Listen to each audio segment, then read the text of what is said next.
Madam Khaleda Zia মেননকে ভালোবাসতেন, উনি আমাকে ভালোবাসতেন, উনি আমাদেরকে ভালোবাসতেন। এবং সেই কারণেই ওই বৃষ্টি মুখর দিনেও প্রাকৃতিক দুর্যোগকে উপেক্ষা করে ঢাকা থেকে হেলিকপ্টার করে মেনন্দতে নেমে উনি মেনন্দের মাঠে উনি 35 মিনিট ধরে উনি বক্তব্য রেখেছিলেন। উনি বলেছিলেন যে উনি অনেক মিটিং করেছেন ওনার জীবনে, কিন্তু মেনন্দতে উনি যে মিটিং করলেন এই মিটিং উনি ওনার জীবনে আর কোথাও উনি করেন নাই। আমরা সেই মিটিং মেনন্দতে আমরা করেছিলাম, আপনারা করেছিলেন প্রিয় মেনন্দবাসী।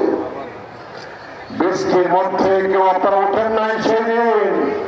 মুসলধারে বৃষ্টিকে উপেক্ষা করে বৃষ্টিতে ভেবে আপনারা 35 মিনিট ধরে বেগম খালেদা জিয়ার বক্তব্য আপনারা শুনেছিলেন। আমরা সবাই বেগম খালেদা জিয়াকে ভালোবাসি, তাই না? আমরা সবাই বেগম খালেদা জিয়াকে মহব্বত করি, তাই না? আমরা সবাই বেগম খালেদা জিয়ার জান্নাত নসিব কামনা করি, তাই না? এবং সেই কারণেই আজকে একটা